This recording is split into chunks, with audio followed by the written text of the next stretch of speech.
The room wasn't supposed to be this cold. Anika's fingers curled around the metal bed rails, her knuckles pale. Her legs trembled under the thin hospital blanket. Overhead, fluorescent lights flickered like they were unsure whether to stay on or surrender to darkness. A sharp scent of antiseptic cut through the air, but beneath it, Anika smelled something else, sterility mixed with fear. A nurse brushed past her, murmuring something into a headset. The doctor, older, graying, and sweating despite the cold, adjusted his gloves and avoided Anika's eyes. Machines beeped. Her heart pounded. She wasn't supposed to be alone. This was supposed to be a routine, high-care delivery. That's what the contract said. That's what they promised. Yet now, it felt like something else entirely. Like a secret being birthed, not a baby. From beyond the thick glass window, Ethan Voss, the billionaire who had paid for her silence, her womb, and 9 months of her life, stood with his hands clenched behind his back. His sharp features were unreadable, but something in his stance screamed control slipping. Anika gasped as another contraction seized her. Pain tore through her spine and knotted in her stomach like barbed wire. She cried out, reaching for someone, anyone, but the nurse was already across the room, focused on a monitor. And then she saw it. The doctor's face. The way his eyes darted to the screen, then back to her. Worry. Then silence. Then more beeping. Something was wrong. Why aren't you saying anything? Anika stammered, panic cracking her voice. The doctor didn't reply. The nurse swallowed visibly, her eyes darting toward the 4-bag. Anika followed the glance. That's when she noticed a second line had been connected to her arm. She didn't remember that being there before. Suddenly, the heart monitor next to her flatlined. But it wasn't hers. It was the baby's. No, no, no. She whispered, shaking her head, the panic rising like a flood inside her. He's not supposed to. She couldn't finish the sentence. Couldn't even speak the word. She'd carried him for 9 months. The baby wasn't hers, not by blood, not by contract. But he had been real. He'd kicked inside her. Rolled over when she sang to him at night. Responded to her heartbeat like it was his anchor. Now? Silence. No crying. No movement. No life. A loud alarm shrieked through the delivery room. The doctor barked something. 2 more nurses rushed in, pushing carts. Ethan pounded on the observation glass, his voice muffled but angry, panicked. Then, in the chaos, the baby emerged. Blood slick, silent. The nurse caught him, turned to wipe his face, but then froze. Her eyes locked on his tiny shoulder. Anika caught just a glimpse, a symbol. Something etched into his skin. A perfect circle. A line slashed through it, like a 0 with intent. Branded. Her breath caught. What is that? She croaked. But the nurse didn't answer. Instead, the doctor shouted. Push 2 milligrams, and someone injected something into Anika's 4-line. Cold surged through her arm. Her eyes fluttered. Wait, what are you doing? She tried to fight it. The ceiling blurred. The voices dulled. And then. Black. 11 hours later. Anika woke with her body aching, mouth dry, and head foggy. The room was silent. Too silent. No hospital buzz. No crying. No sounds of life. She turned her head slowly. This wasn't the same room. The soft hum of hidden security cameras ticked in the ceiling. The walls were ivory, trimmed with gold. The sheets under her smelled too clean, too expensive. A private suite. She sat up, her chest tightening. The baby. Her hands shot to her stomach, flat now. Her belly was gone. Her breath hitched. The door creaked open. A nurse walked in, wearing white scrubs.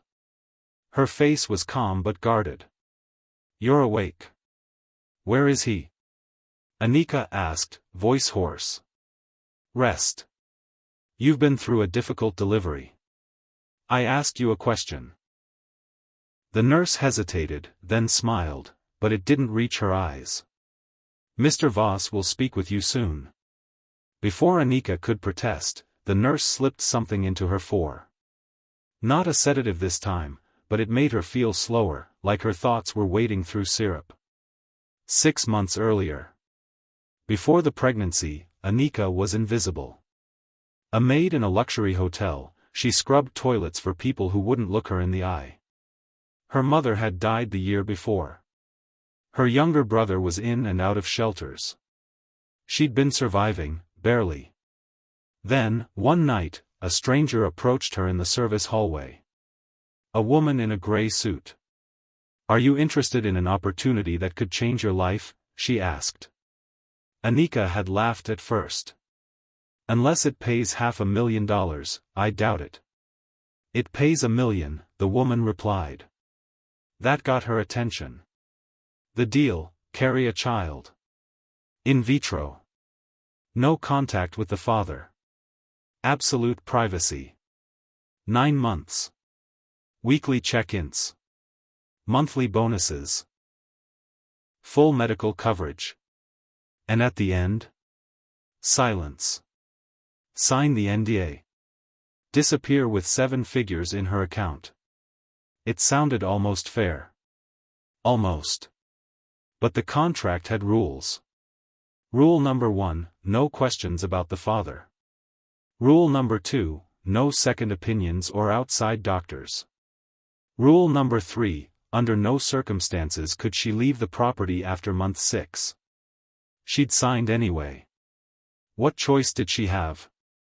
Back to the present. The door opened again. Ethan walked in. No security.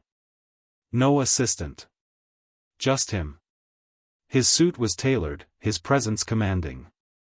But his eyes were tired. Haunted. Anika. She didn't speak. He sat in the chair beside her. For a long moment, he just looked at her. Then he exhaled, like he was about to say something he'd never wanted to say. There were complications. She stared at him. "Where is the baby?" He didn't blink. "Safe. Is he okay?" Another pause. "Alive," Ethan said. "But different." Anika's chest tightened. "What does that mean?" "He's special. There are things we didn't anticipate." "You mean the mark?" she asked softly.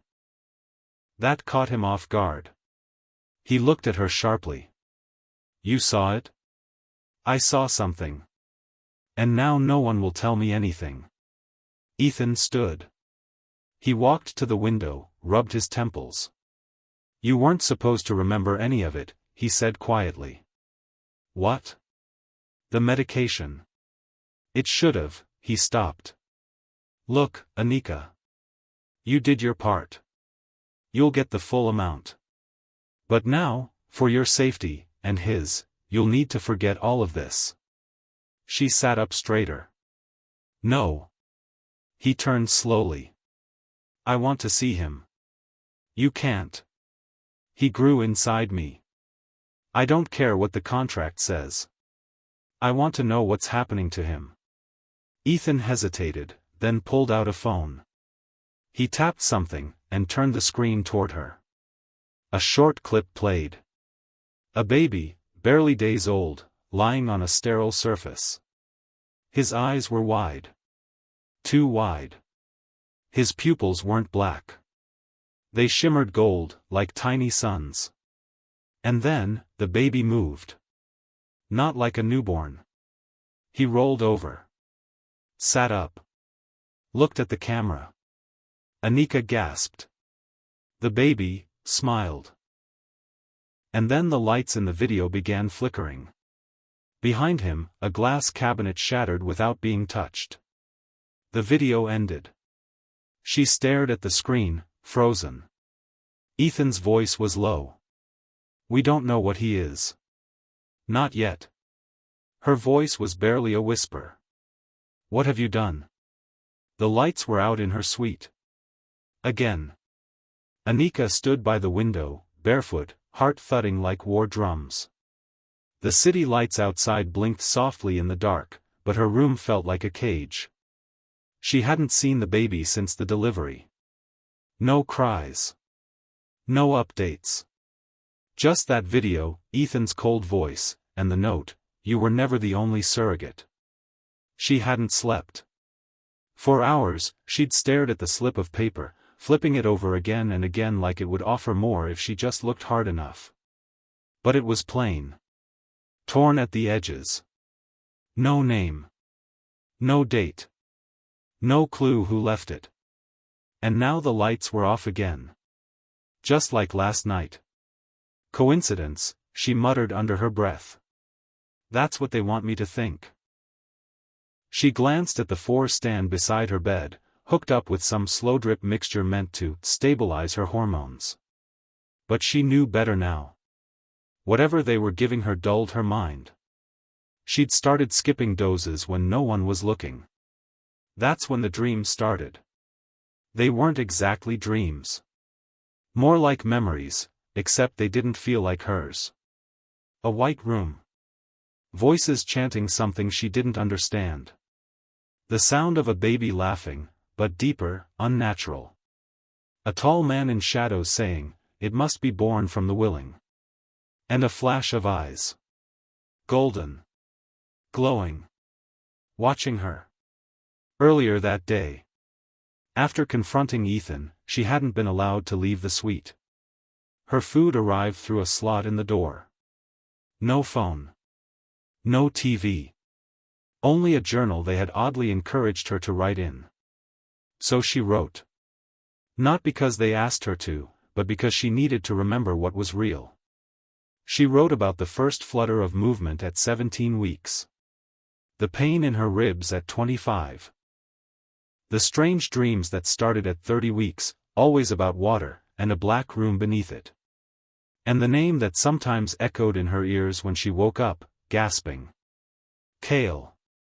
Not a name she had ever heard before. Not from TV.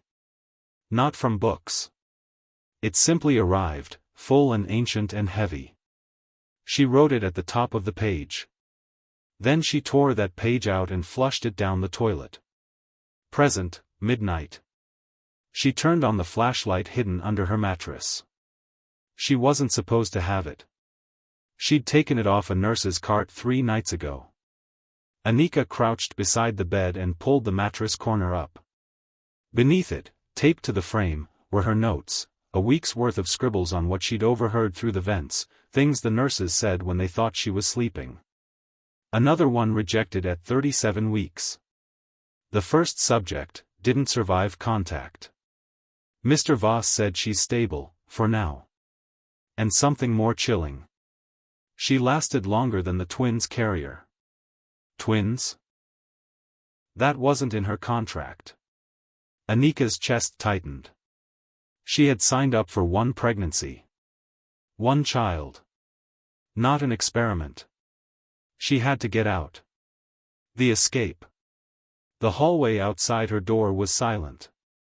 Her room had no lock on the inside, but the moment the security feed blinked, exactly 1:14 a.m., just like the past 2 nights, she cracked the door and slipped out. The corridor stretched in both directions, sterile and white, lined with silver panels. No signs. No exits. Just doors. She counted them as she passed, room 201, 203, 205. They were all even numbered. Her room, 207, shouldn't have existed in that sequence. That's when it hit her. Her room wasn't part of the main corridor. It was isolated. Hidden. She reached room 212 and heard it, a low, breathy sob. Someone was inside. She hesitated, then slowly turned the handle. It was unlocked. Inside, a woman sat on the bed, curled up, her hair matted, eyes red.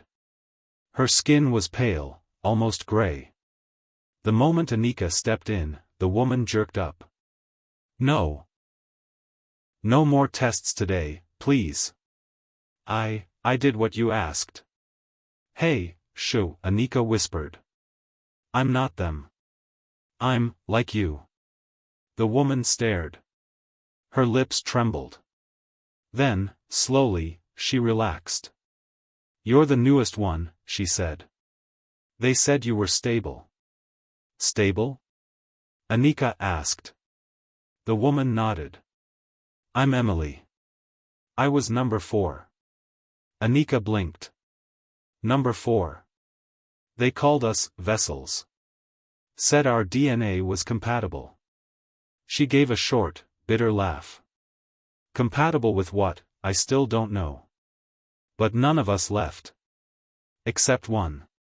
And she didn't leave whole. Anika's blood ran cold. How long have you been here? She asked. Emily shook her head. Time doesn't work here. No windows. No clocks. Could be months. Could be years. Anika took a deep breath. Did you have the baby? Emily looked away. It wasn't a baby. A silence fell between them. Then Emily whispered, it didn't cry. It whispered. Flashback, Emily's memory. We put him in the incubator. His eyes opened within hours. He looked at me like he knew me.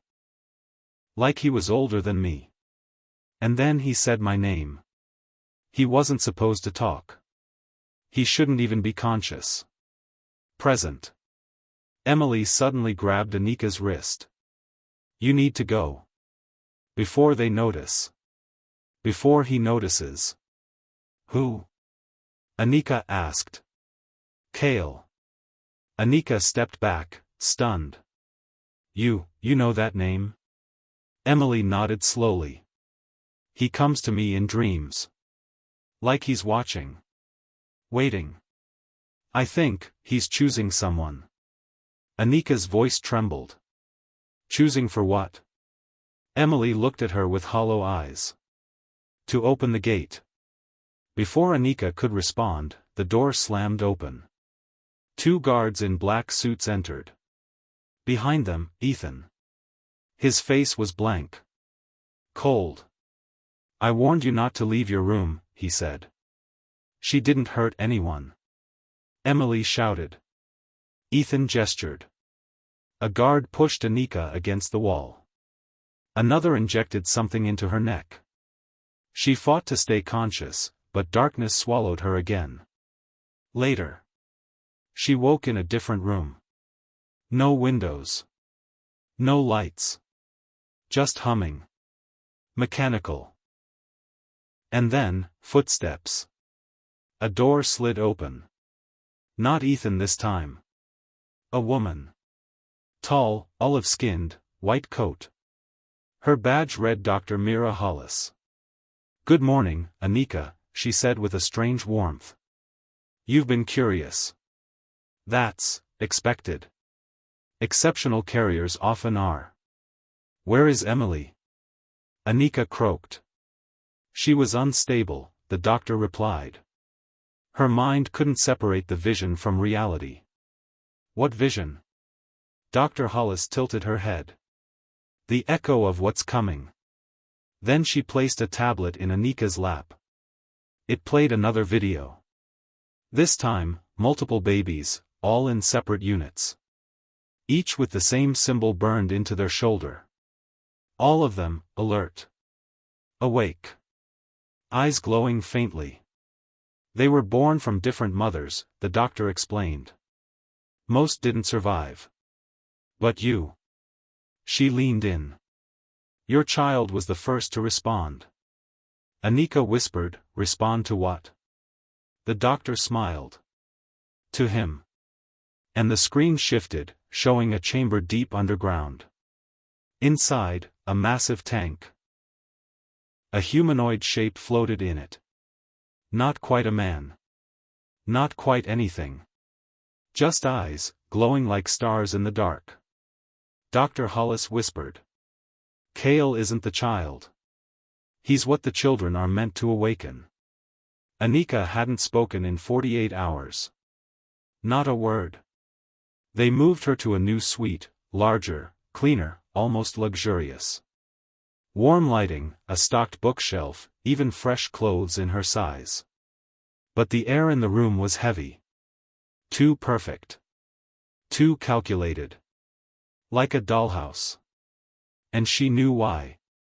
They were preparing her. But for what, no one would say. The dreams were worse now. Louder. Last night, she had seen herself from above, floating in a chamber filled with dark liquid. Her belly swollen, her limbs tied down. Machines humming. A voice saying, her mind is bending. Prepare for neural fusion. She'd woken up screaming. No nurse came. Only the speaker in the wall, "Shoo, Anika. You are safe now." But she knew that voice. It wasn't human. The visitor. Day 3. Noon. The door hissed open, and Ethan walked in. Same suit. Same emotionless expression. But his eyes were bloodshot now, his jaw tense like someone who hadn't slept in weeks. He sat across from her, said nothing at first. Just watched. Then, finally, softly, "Do you believe in reincarnation, Anika?" She stared. "I didn't either," he continued, "until I saw a child look at me, seconds after being born, and say the exact words my mother used to whisper in her final moments. A child who wasn't mine. A child born without pain. Without crying. Just awareness." "What are they?" Anika whispered. Ethan leaned forward. "Not what," he said. "Who?" A glimpse into Ethan's truth. He pulled a small chip from his coat pocket, placed it on the table. "Watch it. Or don't. But know this, Cale doesn't just want to be born. He wants to be remembered." Anika picked it up. The screen blinked. A shaky video began. In a jungle. A ruined temple, vines overtaking stone. A man, young Ethan. Speaking breathlessly into the camera. "We've found something. It's ancient. Pre-Sumerian, maybe older. Symbols match the dreams. It wasn't just mythology." The camera pans. A slab of obsidian, black as night, is uncovered in the dirt. The carvings shimmer slightly under torchlight. A central symbol, a spiral, splitting into 4 eyes. Ethan's voice shakes. "We thought it was a burial site. But I think it's a gate. A seal." Behind him, something moves in the shadows. The video cuts out. Present. Anika stared at him. "You opened something you didn't understand." Ethan didn't argue. "I was young. Arrogant. We all were. Scientists, linguists, dream mappers. The gate theory was supposed to be hypothetical." He sighed. "But then people started having the same dream. Across the world. Same name. Same spiral. Same voice." "Cale," Anika murmured. Ethan nodded. "He speaks through blood. Through the lineages that remember." He looked at her, eyes raw. "You carry a child now. But that child is not the end. It's the beginning. The body that will unlock Cale's full emergence. A bridge." Anika stood. "You're using women like rituals." Ethan's voice cracked. "I tried to stop it. But it's too late. I thought the project could contain him, bind him to our will. But now he chooses. And he's chosen you. The secret floor. That night, Anika acted. She feigned sleep. Waited for the night nurse's round. 3:14 a.m. exactly. When the camera feed blinked, 3 seconds of static, she slipped a chair under the door handle and tore open the vent behind the dresser. She'd mapped every inch of her new suite. The tunnel was tight. Cold. She dragged herself forward, pushing past dust and wiring, her flashlight dimming with every inch. After 20 minutes, it opened into a crawlspace above a room glowing blue. She peeked through the grate, and gasped. Below her, rows of glass incubators. At least a dozen. Each holding a child. Infants, but too still. Too silent. And every one of them had that same spiral birthmark glowing faintly on their skin. She scanned the room. Then she saw Emily. Alive. Barely.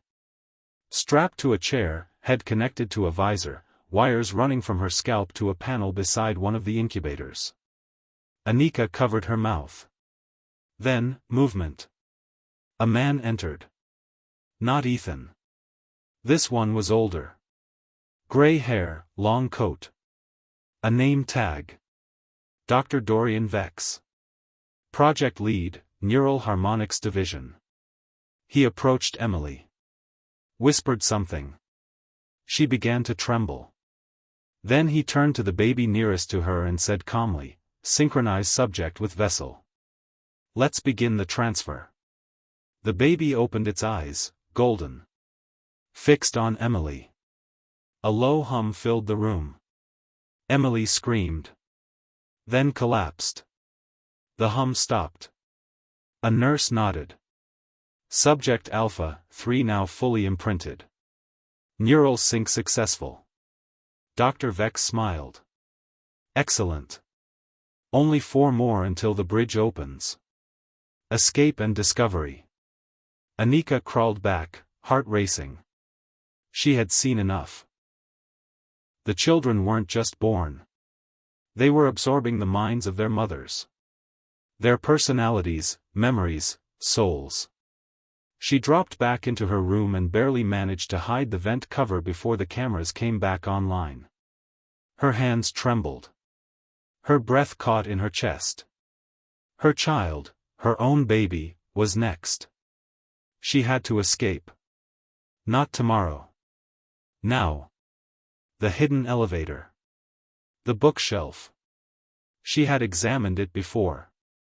But now, freshly motivated, she tapped the spines of every book, feeling for hollow sounds.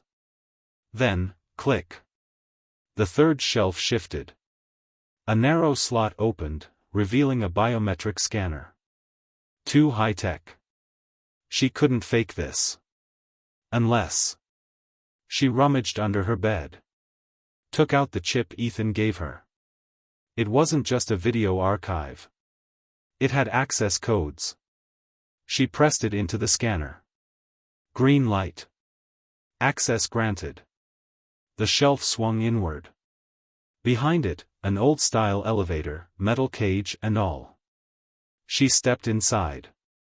Pressed the only button. Sublevel 4. Sublevel 4. The doors opened to darkness.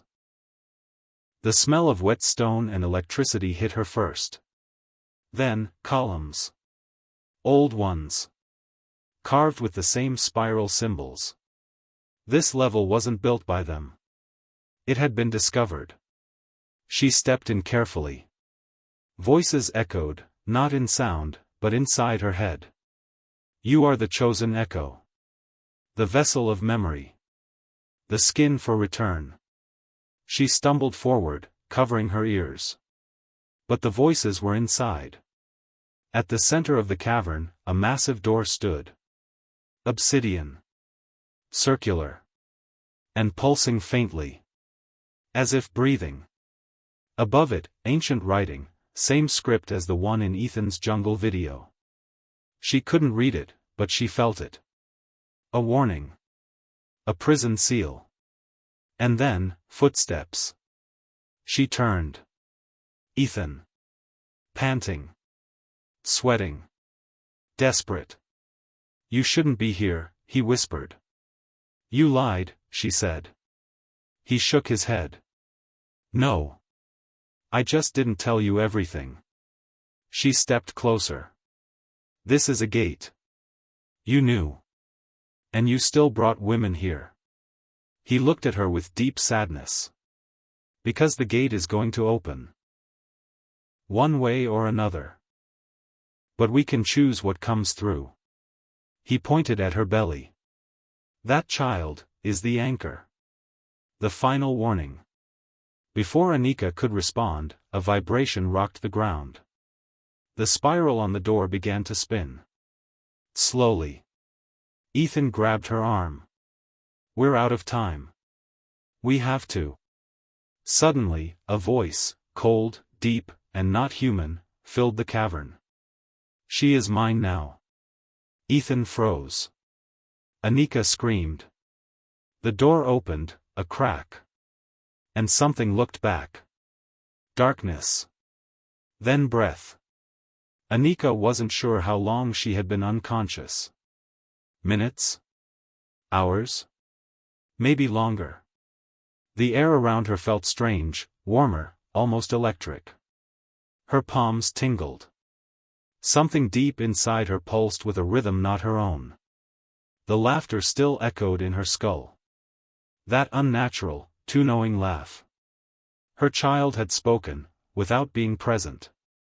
And the voice had said only one word. Mother. But it hadn't sounded like a newborn. It had sounded ancient. Male. Measured. A voice that had waited lifetimes to be heard. She sat up slowly. The obsidian gate was closed again, its surface steaming as if burned from within. Ethan lay nearby, unconscious.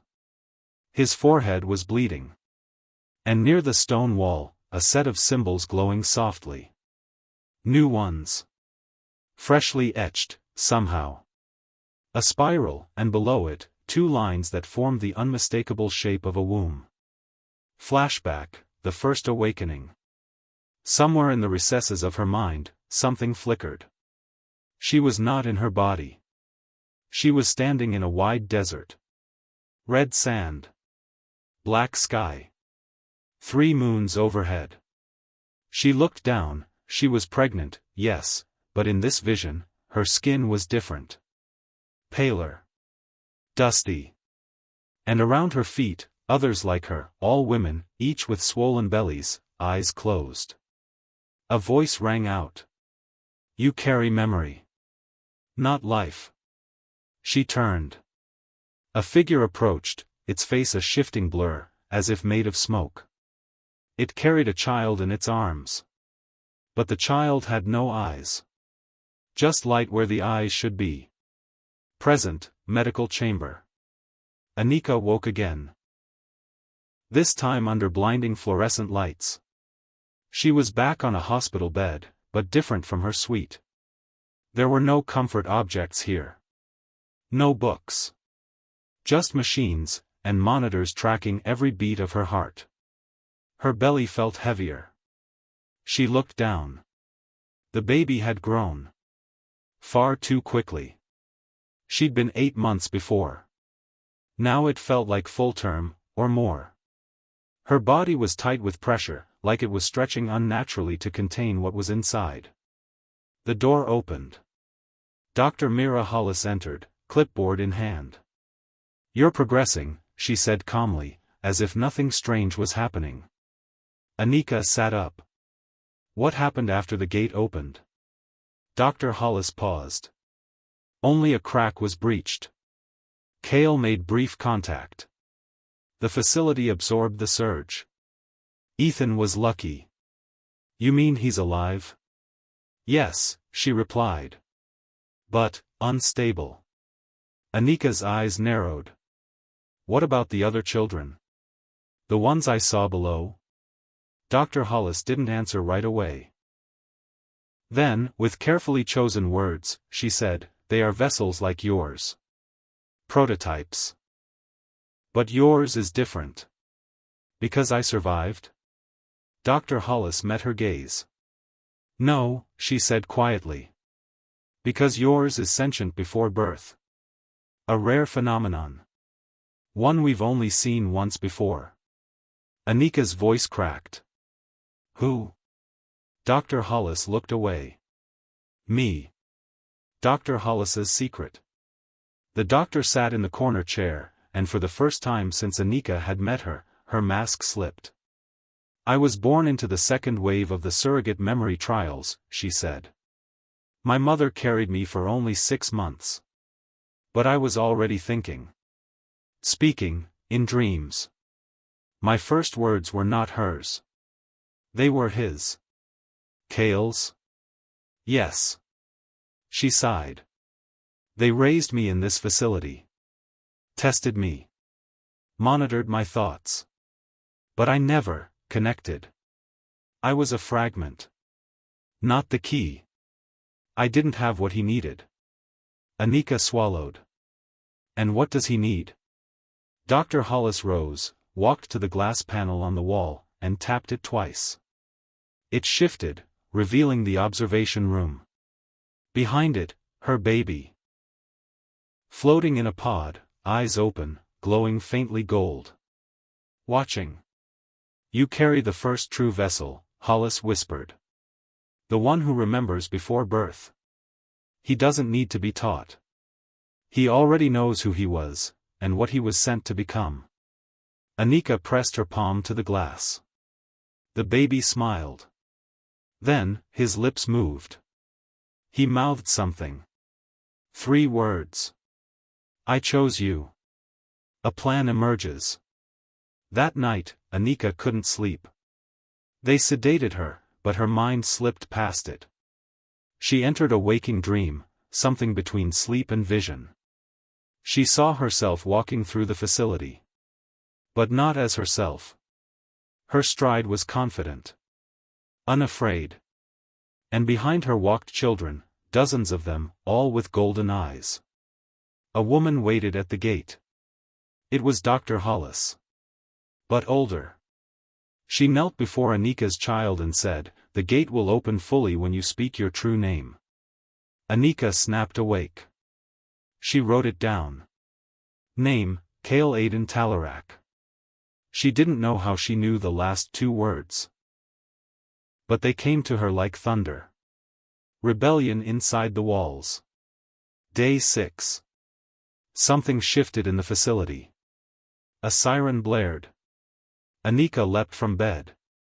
A nurse sprinted down the hallway, shouting into a comms device, "Containment breach in lower sublevels. Subject Theta 5 is active." I repeat, he is active. A child had escaped. Not hers. Another one. Possibly one of the earlier vessels. Anika opened her door, it wasn't locked. Everything was in chaos. She ran. Alarms. Lights flashing. The hallway now exposed entrances she'd never seen. Armored doors, surveillance hubs, surgical wards.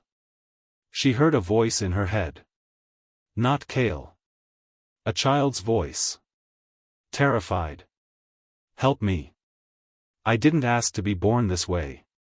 Please. She turned the corner, and froze. A boy, maybe 6 years old, stood there, barefoot, eyes burning gold. "Are you the mother?" he whispered. She nodded slowly. "Not yours." "But yes." He stepped forward. "He told me you would help. Before the breach." "Who are you?" "I was Subject Theta 5, he said. "Now I am, just David." He trembled. "I escaped imprinting. But they're coming." From behind him, shouts. Gunfire. Anika grabbed his hand. "Follow me." They ran. The inner sanctum. David led her to an older part of the complex, where even the walls seemed ancient, cracked with time. He stopped in front of a circular chamber. "This is where the first bridge was tested," he said. "Before Ethan." Inside were carvings, deep into the walls. Symbols not just from one culture, but many. Egyptian, Mesopotamian, Sumerian, even tribal African and Celtic knots. All centered around one spiral, and the phrase, "The child is the archive." Anika turned to him. "What does that mean?"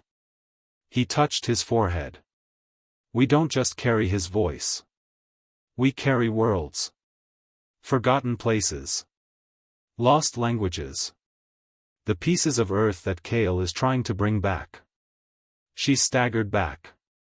Her child wasn't just sentient. He was a memory bank for ancient consciousness. David looked up. "He's waking soon. When he does, the gate will not be sealed again." Capture. The moment they stepped back into the corridor, they were surrounded. Guards. Guns raised. Ethan at the front, bandaged and pale, eyes wild. "You're not taking her," David hissed. Anika put a hand on the boy's shoulder. "Don't." Ethan raised a hand. "No one's hurting him. He's unstable, but not hostile. He just doesn't understand his role." Anika shouted, "You don't understand any of them. They're not tools." Ethan's voice cracked. "You think I don't know that now? I've seen what happens when Kale isn't channeled. Entire test groups erased. Rooms turned inside out." He looked at Anika. "Your child is not like the others. He isn't just remembering Kale. He is Kale." The revelation. They returned her to the main chamber. This time, not by force. She went willingly. Holding David's hand. The baby was removed from the pod and placed gently in her arms for the first time. He didn't cry. Just looked at her. Eyes wide. Ancient. His skin was warm. Breathing shallow. But as she held him, something happened. A rush of images, memories not hers, flooded her mind. A star collapsing. A city of light turning to dust. Children with spiral tattoos chanting around a fire. A being of fire whispering, "The cycle must continue." She gasped. And Kale, still in her arms, smiled again. He said, aloud this time, "You're ready now." The pulse had come from space. Not a flare or natural phenomenon. Something engineered. Something alive. Anika held Kale tighter as the facility's walls vibrated with low-frequency hums she'd never felt before. She didn't know if it was fear or awe, maybe both. The global alert. Outside the facility, government scrambled. Reports flooded in from satellites, ground sensors, and military stations. The energy spike was unlike anything recorded before, an unknown signature, but powerful enough to disrupt communications and create localized electromagnetic pulses. Anika was taken to a secure briefing room. Screens surrounded her, each displaying live feeds. Military jets scrambled near the source. Scientists worldwide debated the anomaly. Protesters gathered, fearing an apocalypse. Ethan was by her side, exhausted but alert. "We're on the edge," he said, voice low. "Whatever Kale is, he's calling out. To someone. Or something." Anika looked at Kale, asleep in her arms, serene and untouched by the chaos around them. But she knew, inside him, the storm was gathering. The others awaken. David, the boy who'd escaped the facility, appeared on the screen, now part of an underground network of vessels. "They're waking," he told Anika during a secure video call. "They remember their past lives. The ancient memories encoded in their DNA. The stories, the rituals, the wars, and the peace before the fall." Anika swallowed hard. Kale wasn't alone. The others, the brothers, were stirring. "And the gate?" she asked. David's eyes darkened. "Opening. faster than we thought. The ancient code. Late that night, Anika reviewed the data Ethan had smuggled from the facility's archives. Scrolls, tablets, and encrypted files, fragments of a civilization that predated recorded history. Kale's spiral symbol was everywhere. It wasn't just a mark. It was a code. A map. A key. And hidden deep within it, a warning. When the child of memory wakes, the gate shall either bind or break. Anika's mind raced. Who decides the gate's fate? Kale. Or the others? Anika's choice. Days passed. Kale's growth accelerated. His mind expanded, tapping into memories not his own but ancient, alien, and terrifying. He whispered to her in dreams. "Mother, the time is near." One evening, alone, Anika asked him aloud. "What do you want, Kale?" His eyes opened wide, golden and glowing. "I want to remember," he said simply. She nodded. "I will help you." But inside, a gnawing fear grew. Because if Kale remembered everything, he might never want to stay with her. The betrayal. Ethan approached her quietly one morning. His eyes, once full of hope, now looked haunted. "We're not the only ones watching." Anika frowned. "Who else?" He hesitated. "The board. The real power behind the project. They want Kale to open the gate. Not seal it. They believe the gate will bring humanity to a new era. But they don't care what price we pay." Anika's heart sank. She realized she was a pawn in a much larger game. The escape plan. That night, Anika and David met in the shadows of the facility. "We have to get Kale out," David said. "The board will use him." Anika nodded, steeling herself. They planned a daring escape, through underground tunnels, past armed guards, beyond surveillance. The stakes had never been higher. Kale's future, and perhaps humanity's, depended on it. The final revelation. As they prepared to flee, Dr. Hollis appeared, her face pale but determined. "I'm with you," she said. "I've seen what Kale can do. But he's also the last hope to control the gate." Anika looked at her warily. "Why should I trust you?" "Because I carry the same burden." She revealed a tattoo, faint, spiral-shaped, on her wrist. A reminder. A promise. Together, they moved toward freedom. The air was thick with tension as Anika held Kale close. His golden eyes shone bright, illuminating the dim hallway of the facility. The alarms blared around them, a chaotic chorus of warning and panic.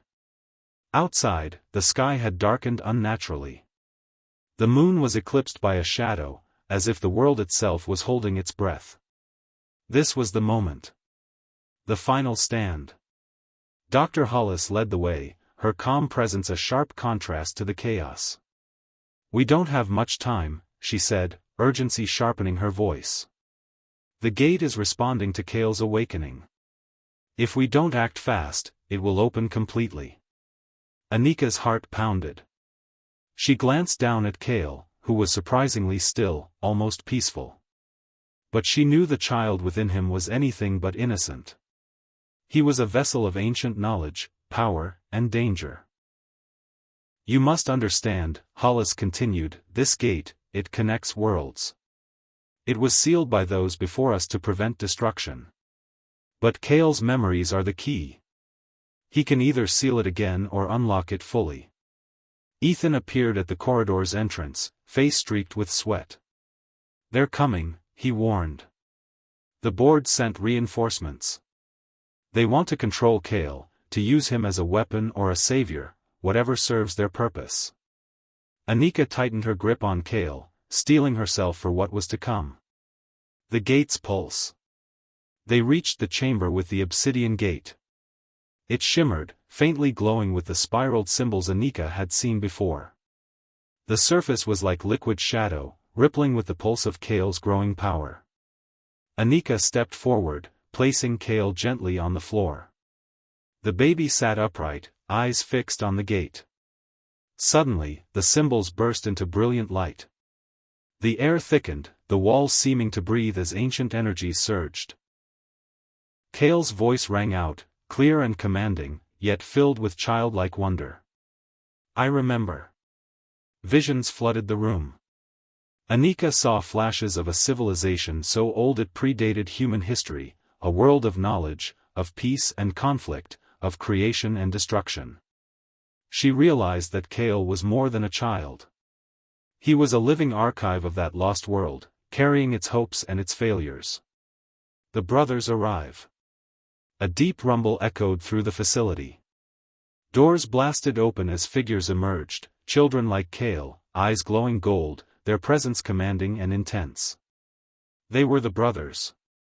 The other vessels who had awakened, guided by Kale's call. David was among them, standing tall but wary. He locked eyes with Anika, silently warning of what was to come. The children gathered before the gate, their combined power causing it to pulse violently. Kale stood, facing them. "We are one," he declared. "Together, we decide." The choice. The gate was opening, the space between worlds thinning like a veil ready to be torn. Anika stepped forward, placing Kale gently on the floor. The baby sat upright, eyes fixed on the gate. Suddenly, the symbols burst into brilliant light. The air thickened, the walls seeming to breathe as ancient energies surged. Kale's voice rang out, clear and commanding, yet filled with childlike wonder. "I remember." Visions flooded the room. Anika saw flashes of a civilization so old it predated human history, a world of knowledge, of peace and conflict, of creation and destruction. She realized that Kale was more than a child. He was a living archive of that lost world, carrying its hopes and its failures. The brothers arrive. A deep rumble echoed through the facility. Doors blasted open as figures emerged, children like Kale, eyes glowing gold, their presence commanding and intense. They were the brothers. The other vessels who had awakened, guided by Kale's call. David was among them, standing tall but wary. He locked eyes with Anika, silently warning of what was to come. The children gathered before the gate, their combined power causing it to pulse violently. Kale stood, facing them. "We are one," he declared. "Together, we decide." The choice. The gate was opening, the space between worlds thinning like a veil ready to be torn. Anika stepped forward, tears streaming down her face. "Kale," she said softly, "you don't have to do this alone. You can choose. You can protect us." The brothers turned to her, expressions unreadable. One stepped forward, a boy who looked barely older than Kale. His voice was firm but kind. "We are fragments of a past forgotten. But we remember the pain. The destruction that followed the gate's last opening." Kale looked at the boy, then back at Anika. "I don't want to lose you," he whispered. Anika took his hand, holding it tightly. "You won't." The power of memory. Kale raised his hand, and the gate responded, its energy swirling faster. Then, instead of tearing open a rift, the symbols began to dissolve. Light softened, and the gate sealed itself, but not before a beam of pure energy shot into the sky, a message. A message of warning and hope. The brothers lowered their glowing eyes. They had chosen peace over chaos, unity over destruction. Anika realized that Kale's memories weren't just dangerous, they were the key to healing, to remembering who humanity was and could be. Aftermath. The facility fell silent. The alarms stopped. The world outside began to breathe again. Anika held Kale close, exhausted but relieved. Dr. Hollis approached her, a faint smile on her lips. "You did it. You saved us." Ethan nodded, eyes shining with new hope. But Anika knew the truth, this was only the beginning. Cale's memories were vast, his journey just starting. But he had chosen a path of light. The lesson. As the days passed, Anika reflected on everything they had faced. She understood now that memory, both collective and personal, was a powerful force. It could destroy or heal. It could trap or set free. Cale's story was a reminder that our past shapes us, but it doesn't have to define our future. And that even in the darkest moments, hope and choice remain. Epilogue. Years later, Cale was no longer a child but a young man, still carrying the wisdom of ages within him. Anika watched him walk toward a new dawn, ready to share his knowledge with a world eager to learn. The gate remained sealed, for now. But its story lived on, a mystery woven into the fabric of humanity's soul.